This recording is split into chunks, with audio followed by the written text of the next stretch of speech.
Hi guys, welcome back to my channel. So today is going to be a bit of a different video to my usual ancient classics bookstagram style.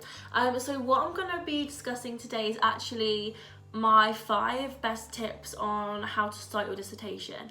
And this isn't how to start writing your dissertation, this is more like the very early processes of kind of more mentally figuring out what you want to do for your dissertation, because that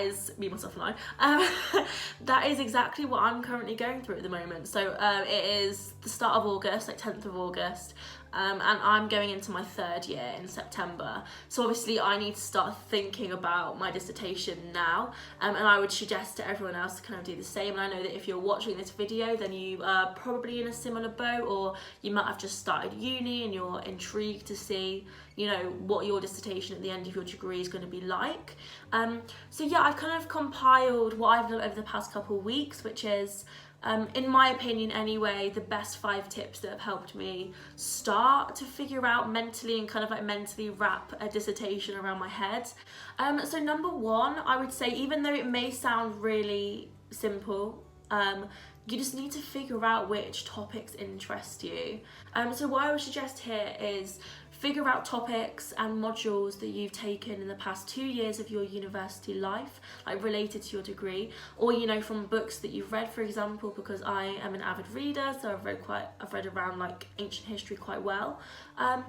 So use all of that, use all of your previous experience, and just figure out where, you know, your interest lies. You know, if there's a certain topic that interests you, like looking at the representation of love in 4th century BC Athenian statues, I don't know, something like that, you know.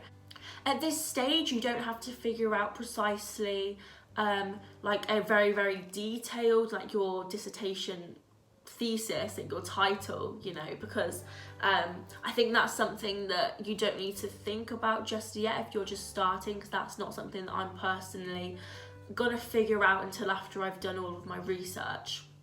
So my second tip, once you've obviously figured out these general topics that you're interested in, general themes, is to start going into your university library and also utilise like the free libraries around you as well. And even like online resources, have a look there, like Google Scholar, JSTOR, that sort of thing.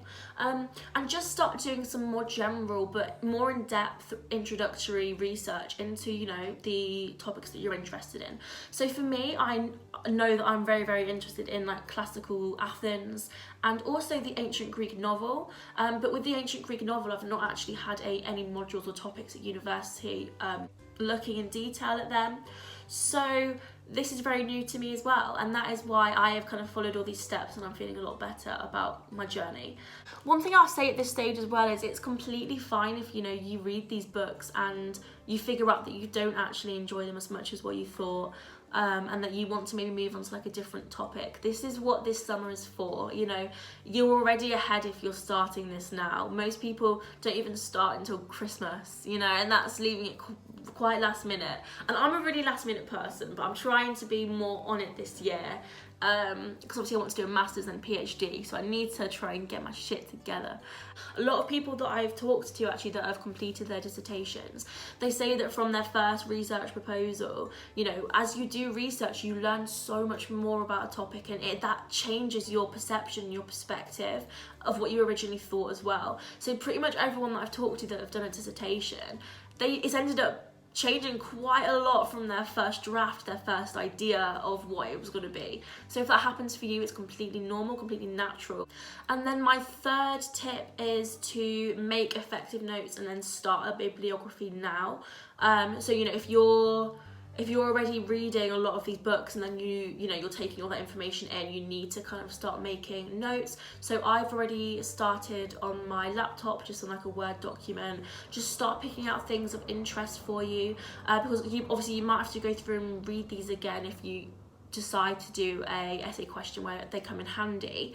But as introductory ones, you still need to make a note of it as a bibliography, and that'll help you with a lot of like formatting issues as well after Christmas, because bibliographies take a lot of time and they can also give you a lot of marks as well. So if you start, you know, doing your bibliography and doing quite effective and easy to read notes now, then that'll be really beneficial for you as well when you properly start after Christmas time.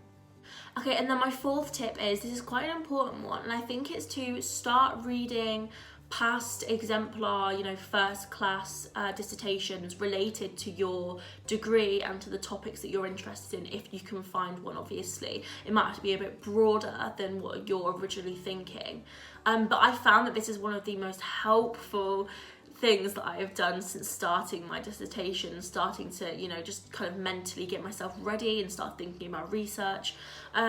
Seeing how other people, especially ones that have got first class grades, have, you know, laid out their dissertations and how they've focused in on a particular detail is honestly the most helpful thing, and I can't recommend it to you guys enough to check out. So how I've done it is I just researched into Google like previous dissertations that maybe got good grades related to ancient history, and then I found them on Edinburgh University, and then also on, I think it's called let me have a look, Final Chapter with Leeds University as well. So I'll give you guys a quick show of them. Obviously they are ancient history based. So obviously they've got a cover page here. I think each university is going to be very different as well, so you just need to make sure that you have a look at your uni, have a look what they're after in particular. But even things like this with the table of contents, just having a look at how they've laid it out, it's honestly so helpful. And then this is another example from Final Grades on University of Leeds, and as you can see here as well, this is been laid out extremely differently from the University of Edinburgh student, how they've done their dissertation. But obviously I think both got first class grades, I believe.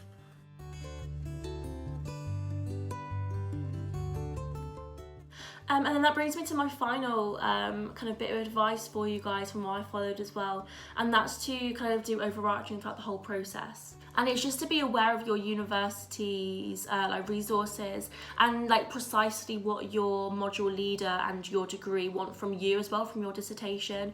So you need to be aware of your dissertation deadlines, you know, precisely, because I wasn't aware until I'd researched it that I had a research proposal due in semester 1, which is 750 words and 5% of my overall grade, which I know isn't much, but I still think that I'm so grateful that I've had a look now in summer and I'm more prepared for it, because I know that that's coming, and I've not got, you know, just 1 month or a couple of weeks of preparation.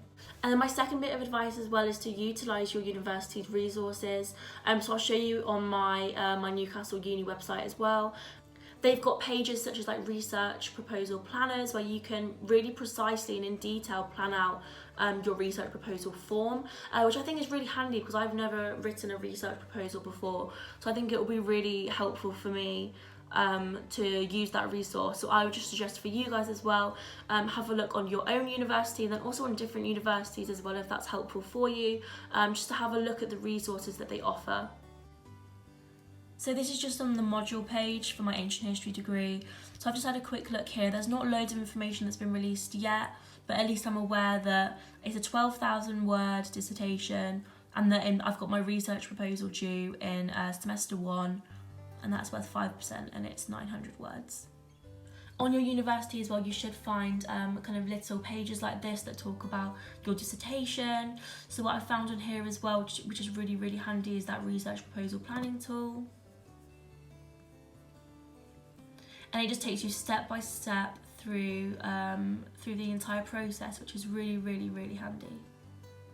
So that is the end of the video. I hope you guys have enjoyed it, and I hope it's been as helpful as possible. Guys, soon I'm planning on obviously doing vlogs of my entire dissertation process for you guys, and just to share along with you.